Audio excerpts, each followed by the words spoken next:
Bonjour Raphaël, Bonjour. est-ce que tu peux décrire les missions et les objectifs de la Sonothèque? Ouais. Alors la Sonothèque Normandie, c'est une plateforme de streaming qui vise à collecter, à archiver les œuvres discographiques des musiciens et des musiciennes normandes. Et quel est ton rôle à travers la Sonothèque, toi personnellement? Et moi, je suis chargé du développement, donc en fait, au-delà de l'animation du site et comment ça s'appelle, de numériser les œuvres et puis de les mettre en ligne, c'est aussi contacter les artistes, récupérer toutes ces œuvres. Et il y a tout un volet aussi de promotion de la scène locale, puisqu'on organise aussi des concerts avec des partenaires en médiathèque. Et donc dans ce cas-là, voilà, je contacte les artistes, j'assure l'accueil sur place, la sonorisation. Tu fais tout en fait. Oui. C'est quoi une journée type de Raphaël? Oh là. Alors c'est plein S'il de y en choses. a une. Ouais, non, il n'y en a pas vraiment en fait. C'est ça qui est intéressant. Ça va y avoir de la veille en fait sur les réseaux sociaux pour voir les sorties des clips, des albums. Va y avoir des envois de mails, des réponses à des mails aussi, des gens qui veulent des renseignements. On a pas mal de personnes qui nous demandent, par exemple, s'il y a un album qui a été référencé il y a 5-6 ans, mais qui n'a jamais été autorisé à l'écoute, parce qu'à l'époque, le groupe ou l'artiste voulait pas que ses titres soient écoutables par tout le monde, pour X raisons, quoi. Du coup, je recontacte ces artistes-là pour leur demander si ils autorisent l'écoute maintenant, voilà. Et donc, il y a pas mal d'échanges comme ça. Il y a les mails aux artistes pour savoir si ça les intéresse de mettre leur plateforme. Il y a de la numérisation, du coup, il y a de l'animation des réseaux sociaux et de l'organisation de concerts aussi. Est-ce que tu te rappelles ou connaîtrais le plus vieil artiste de la Sonothèque que tu as pu archiver? Alors, c'est pas moi qui l'ai archivé, mais le plus vieil enregistrement qu'on a sur la Sonothèque date de 1962 et c'est un artiste qui s'appelle Le Normand. Très bien. C'est pas Gérard, mais c'est pas le même. C'est pas le même. Comment la Sonothèque s'engage-t-elle auprès de la communauté locale? En fait, nous... Sonothèque ou la fabrique même, du coup. Ouais, alors c'est assez particulier parce que la fabrication est une association basée à Bolbec, donc entre Rouen et Le Havre, où on a un rayonnement avec la fabrication très locale, donc autour de Bolbec.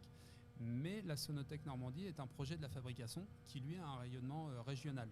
Donc c'est vrai que c'est pas forcément facile à comprendre pour tout le monde. Mais moi, je ne m'engage pas forcément auprès du local. Quand je parle de local, c'est le local autour de Bolbec. C'est vraiment le régional. Donc moi, je vais contacter des artistes, même s'ils viennent de Cherbourg ou de Vire. Et voilà. Dernièrement, il y a eu un changement de marque autour de la Sonothèque, logo, etc. Comment ça s'est orchestré tout ça? Et pourquoi surtout? Et pourquoi, ouais, surtout pourquoi. Moi, je suis arrivé à la gestion de ce projet en 2019 et mon premier constat, c'était que l'outil, donc la plateforme en elle-même, commençait à être un petit peu obsolète d'un point de vue technologique, mais aussi au niveau des fonctionnalités. Il y avait une petite perte de vitesse, ça commençait à intéresser de moins en moins de monde. Et on a commencé à faire un cahier des charges pour voir un petit peu ce qu'il faudrait améliorer. Et on a repensé tout le projet. C'est vrai que la période Covid nous a pas mal aidé là-dessus, ça nous a donné du temps pour faire ça. Repenser le projet, le remettre sur l'esprit qu'il y avait au début et en lui donnant un nouveau souffle. Et voilà, le constat aussi, c'est que au départ, c'était la Sonothèque Haute-Normandie, donc on avait 2 départements à gérer. Avec la fusion des régions, c'est devenu la Sonothèque Normandie, 5 départements, dont 3 départements où on n'avait pas vraiment le réseau ni les connaissances. Donc ça prend du temps d'aller chercher tous ces artistes-là. Et là, nous est venue l'idée d'en faire une plateforme collaborative. Donc un nouveau projet, une nouvelle plateforme. Et en parlant du réseau que tu n'avais pas avec ces nouveaux départements, comment tu fais pour te renseigner par rapport au groupe qui existe? Quelles sont les découvertes que tu as pu faire marquantes, peut-être? C'est là où la veille et le réseautage sont intéressants.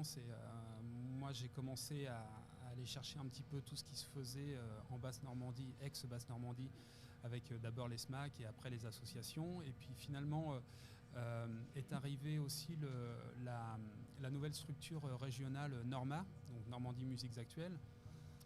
Je suis Océane Norma, ça me permet de pouvoir avoir une connaissance de toutes les structures musiques actuelles de ce milieu-là et donc de tisser des liens et de pouvoir récupérer à terme certains disques que j'aurais jamais pu avoir autrement, quoi.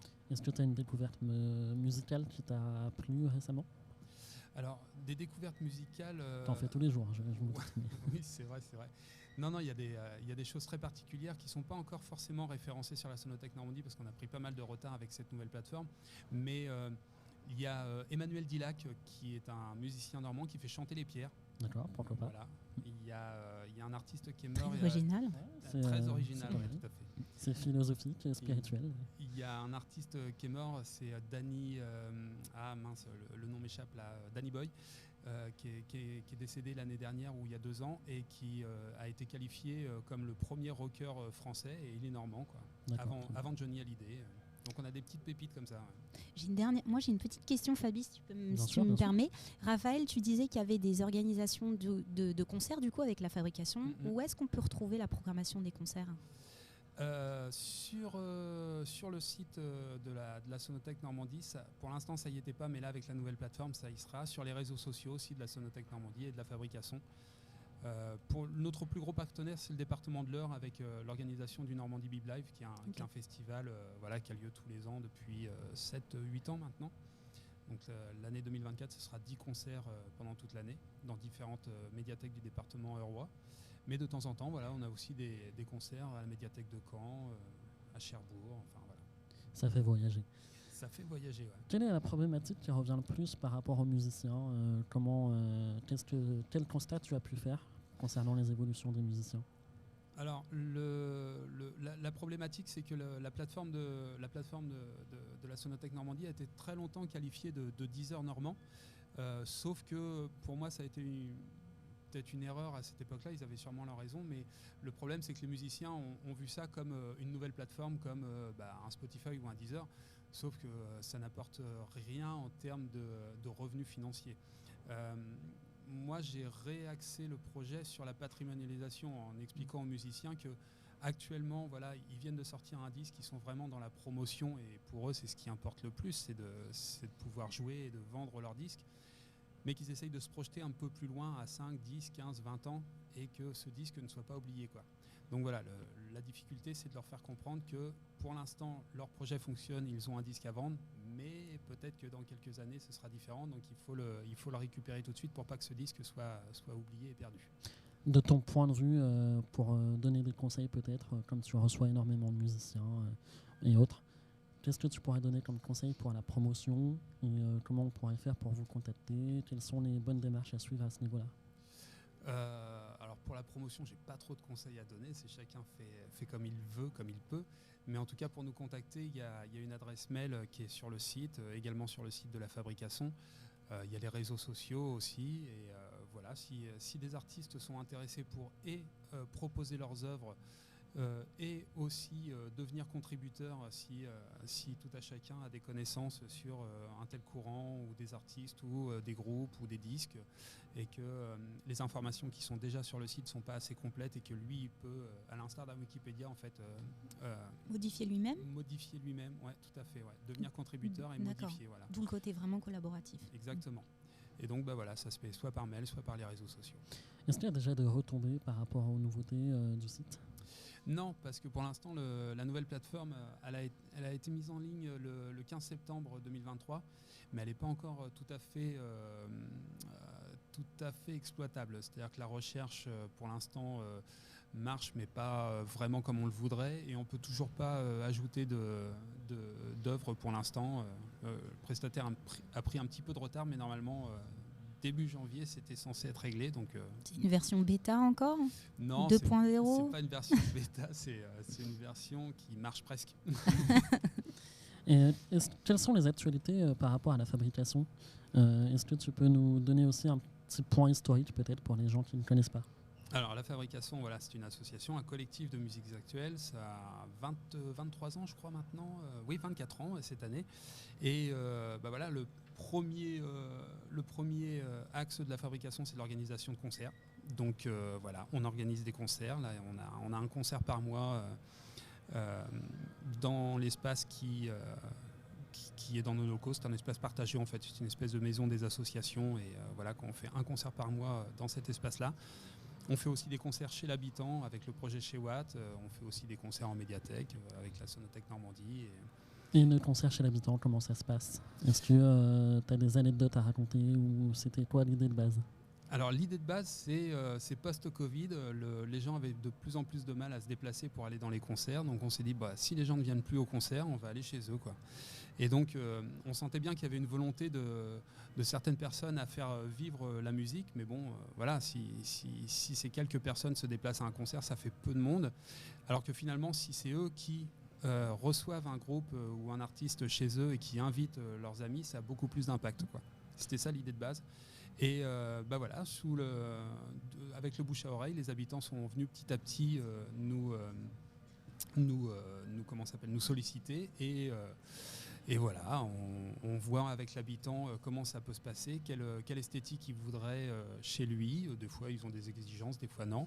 Ce qui est sûr, c'est que c'est pas eux qui demandent tel artiste, c'est nous qui choisissons. D'accord, donc vous participez tout de même à la programmation de ça. On a la main totalement sur la programmation. L'habitant va nous dire, moi je voudrais un truc tranquille ou de l'acoustique ou je voudrais un truc pour danser. Et voilà, c'est nous qui choisissons. Et c'est vrai qu'avec la Sonothèque Normandie, potentiellement... on a plusieurs milliers d'artistes. Oui, normalement, ça devrait aller pour ce type de programmation. C'est ça. Quelle difficulté tu rencontres, toi, en tant que programmateur, si on peut dire, avec ton équipe, pour programmer les musiciens chez toi? Ou les exigences, peut-être, que tu Oui. Nous, à la fabrication, on a plusieurs exigences. C'est dur à dire ça. J'ai bafouillé aussi. L'éclectisme, déjà, essayer de représenter un petit peu toutes les esthétiques, ce qui est compliqué parce qu'il y en a beaucoup. La deuxième exigence, on essaye de respecter un minimum de parité. Et c'est compliqué quand on sait que dans la musique, il y a un peu moins de 20% de femmes pour plus de 80% d'hommes. Donc c'est assez difficile. On essaye de représenter aussi divers, des jeunes, des plus vieux. Enfin voilà, c'est toute génération confondue. Toute génération, un maximum de mixité dans tout ça, quoi. Est-ce que tu as vu ces statistiques évoluer dans le bon sens ou c'est encore compliqué? Oui, il y a de plus en plus de femmes musiciennes, ça c'est sûr. Grâce sûrement, alors là je m'avance un petit peu, mais je fais une rapide analyse tout à fait personnelle, mais je pense grâce à l'électronique et au fait de pouvoir se produire en solo et du coup de ne pas avoir l'accessibilité des home studios par exemple ou autre.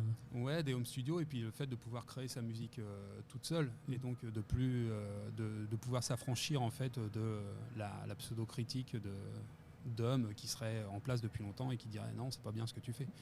Donc voilà, il y a de plus en plus de femmes et de plus en plus de projets solo féminins en fait. J'ai l'impression. C'est quoi les prochaines actualités pour la Sonothèque et la Fabrique, s'il y en a? Oui, alors là, la Sonothèque Normandie, c'est le site qui devrait, comme je disais tout à l'heure, fonctionner complètement en version finale. En version finale, voilà, au mois de janvier. Les Normandie Bib Live qui reprennent en mars avec cette année 10 concerts, donc 10 artistes normands. Il y a du bon, il y a du beau. Et pour la fabrication, on a une soirée bof vendredi. Là. Si vous êtes dans le coin, n'hésitez pas à passer. Ça va être une belle soirée celle-là. Ouais. Ça risque d'être assez... Tu vas jouer? Je ne sais pas. Ça dépend du monde qu'il y aura. Très bien. Et puis un concert à la fin du mois avec des petits jeunes, je disais tout à l'heure, voilà, on fait jouer de tout. Le groupe Dirty Claude qui les petits jeunes qui ont percé récemment. Exactement. Dirty Claude et Glass Lane qui feront leur Dirty Claude, je crois que c'est leur 2e ou 3e concert, un truc comme ça. Oui, ça doit pas être beaucoup, je les ai pas vus beaucoup jouer. Jeunes, hein. Oui, ils sont tout jeunes, ils ont 15 ans. Ouais. On a hâte de voir ça. Et où est-ce qu'on peut vous retrouver sur les réseaux sociaux? Alors sur les réseaux sociaux, eh bien, sur Facebook, sur X, sur Instagram, même sur LinkedIn pour la fabrication, c'est fou ça. Et puis YouTube aussi, où on poste régulièrement les after-movies de nos concerts. Merci beaucoup, Raphaël. Pareil pour la Sonothèque d'ailleurs. Merci. Merci Raphaël d'être venu jusqu'à nous. Merci à vous.